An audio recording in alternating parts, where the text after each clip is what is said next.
Some of you know that I sing in a small women's chorus, and there are like 6 to 7 of us who sing, and we represent 4 churches. And we don't sing out in public anyplace except in one another's churches. And recently I had opportunity to sing in another church, and it's always kind of fun to see, you know, what goes on in their church, what's the order of service, what ideas can I come back with, and what new message can I hear. There are times when I come back and go, I'm home. And other times I come back and bring in some, you know, what if we did this or that, and it seemed to work over there. We recently sang in another church, and part of the getting ready to sing in that church is we arrive early and we rehearse, and we then sit down as a group and we go through the bulletin with our pencils so that we know when we're singing, what we're singing when during the service, what's the flow of everything. And as I sat there with the bulletin and my pencil in hand, I read the sermon title for that day. And the pastor had written in there, is the glass half full or is it half empty? And I kind of did, hopefully, a little quiet eye roll, and I thought, oh good, here's 15 minutes of are you an optimist or are you a pessimist? What's your personality type? And what's this sermon going to be? Are we going to have an emotional IQ test here to see how we react and respond to things? And that was wrong of me to prejudge that, because as the pastor went on, it actually was quite interesting. And he took it into a place that I had never thought about before.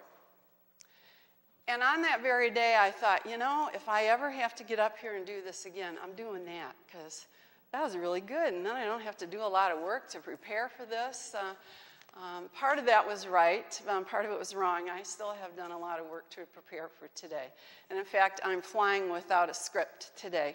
You might see some notes here, but I'm flying without a script. I'm trying to do my best Pastor Sherlock impersonation without a bar stool.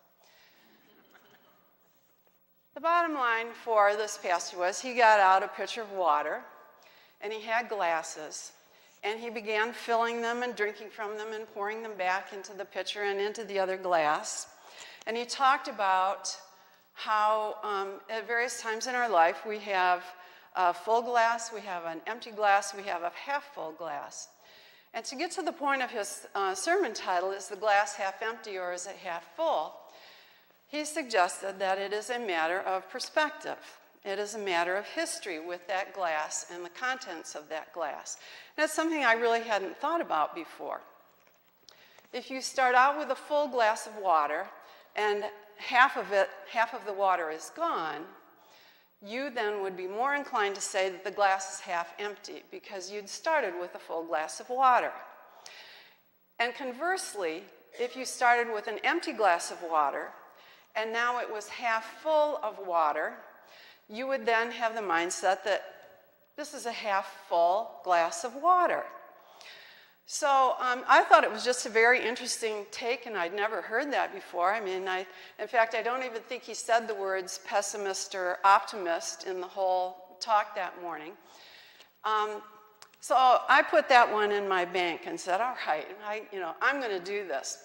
And lo and behold, the very next day was a ministry leadership team meeting, and Dick announced all the dates that he was going to be gone, and I went, oh, me, pick me, because I had one in my pocket here.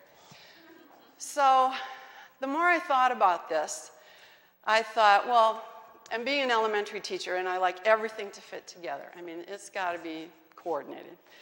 I thought, well, how can I make this fit for our purposes today? We're going to have this congregational meeting coming up in short order, and I won't be long today so that we can get out and enjoy this rainy day. But how can I make that fit? So I thought about our history with money in particular, because that's what this meeting is about. It's about money. It's about budget. And I thought of the glass as our budget. It is the container for our time, talent, and treasure. At one point, we were known as the $1 Million Church. And for those of us who have been around long enough, we've seen the water in that glass go down. And one could argue the point that we use that water to quench thirst, to water a garden. Some might argue that we were careless in how we handled the glass and water sloshed out. But the fact remains is that we had a diminishing amount of water in that glass. I happened to be the moderator as we got closer to the bottom of that glass. And there came a time when we needed to make cuts. The full glass to an almost empty glass way of thinking. And I really thank Lori Ingram and the finance ministry team for saying, wait a minute, we have to reframe this. We're going to start with an empty glass. And however much water we get in the glass, that's what we will use. And we'll be careful. We're not expecting that water to be up to the top of the glass like it was. So we're going to be careful with the amount of water that's in that glass. And I think we've done a really wonderful job of that. It has been a big mind shift. It's been a paradigm shift for me to think in terms of half empty, half full. I went from half empty to half full in that thinking based on all those thermometers that we've had out in the family center for we have this much money and now we have this much and this much and this much. Is anyone familiar with the show The Big Bang Theory? Occasionally, I get some people think, maybe, that I might be Dr. Sheldon Cooper in some of my thinking. Just saying. And for those of you who don't know Dr. Sheldon Cooper, where do I begin? He's OCD as the day is long, and undiagnosed on the autistic spectrum. He's literal. He doesn't get sarcasm, which is the biggest thing for me right now, because it's like, are you joking with me, or are you serious? Because my filter is not very good for that. So when I saw that sermon title, I put on my best Sheldon Cooper hat, and with pencil in hand, I wrote my own response to the question, is the glass half empty or is it half full? And I'm here to tell you the glass is full. It doesn't matter what's in it, the glass is full. Whether it contains half a glass of water or 10% water or 100% water, the glass is always full because there's no vacuum in there. Where the surface of the water stops, doesn't matter where it is. What fills the rest of the glass from the surface of the water up to the rim of the glass, and in fact spills out into the room and outside and envelops our world, is air. There's something in there. We just don't stop to see it. In fact, we really can't see air. We can only see the stuff that's in air. You can't see a tornado, but you can see the debris that's flying around in it. And if you've watched Twister, you remember the cow that flies around in the tornado. Air is an essential part of our being. My granddaughter loves to blow bubbles, couldn't do that without air.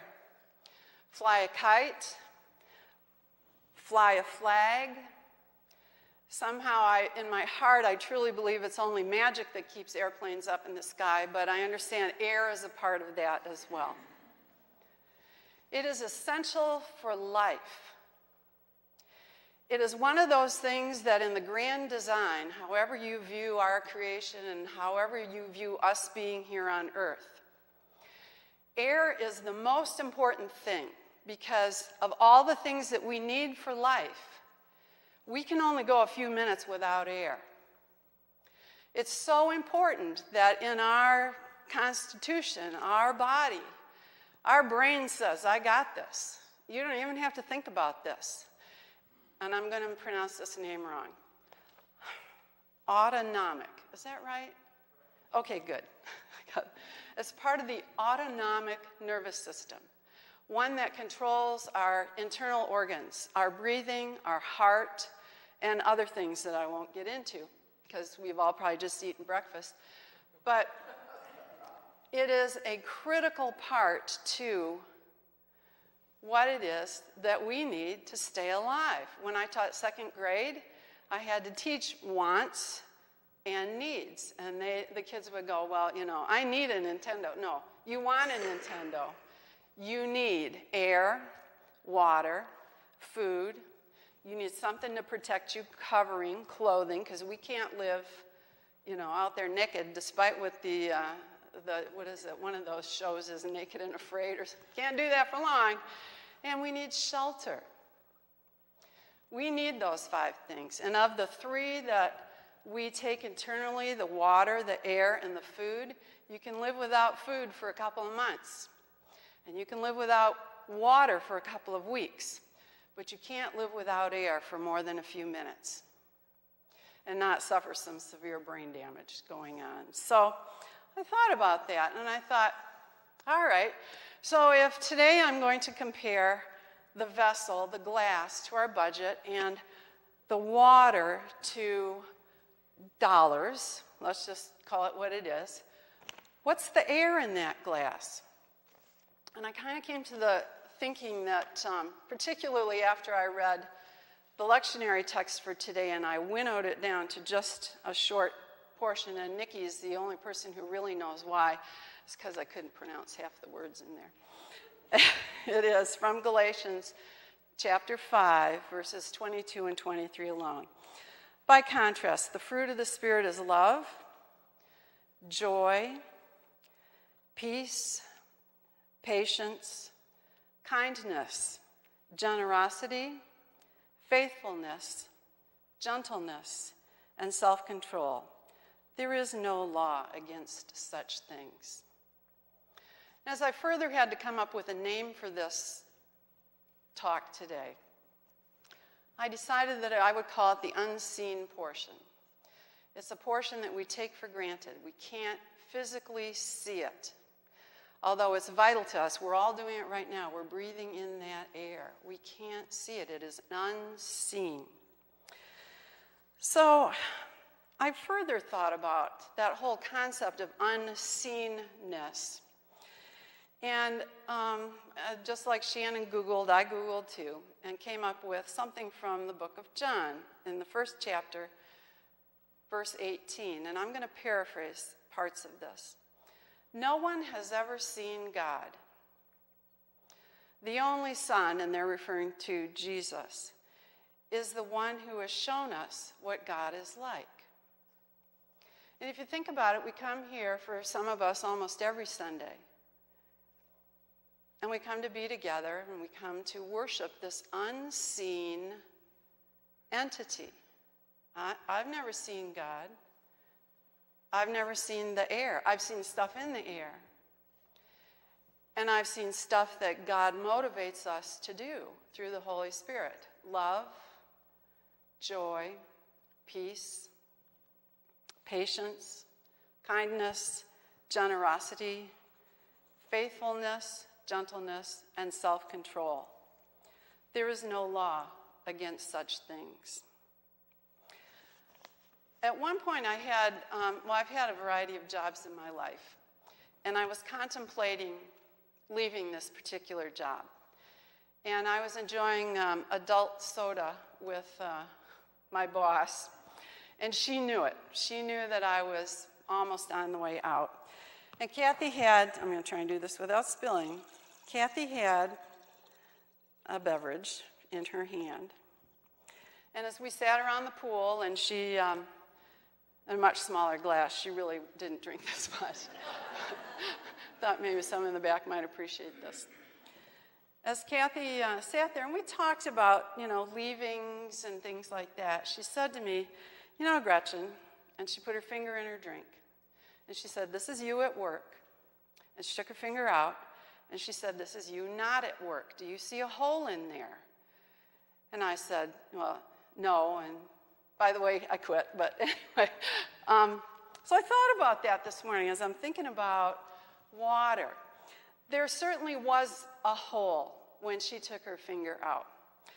Because if you know, I mean, this is one of the laws of, I don't know, some famous scientists back in the day like Newton or Galileo or one of those guys noticed that the water in the tub rose and the water in the tub sank as a way, they could use that as a way of measuring volume. So I would suggest, are you ready for this? What's in the top half of the glass? It's us living in that life-giving place. This is us here, and this is us not here. I read somewhere that, why do I go to church? Why do I go to church? What's in it for me? One of the things that the author of this little piece suggested was, I go to church to sit next to you. And I hope you come to church to sit next to me, because during that 1 hour of worship service, our glass is much more full than it is if you weren't here. But back to that original thread of the budget and the money and the this and the that. The unseen portion here is everything that we do.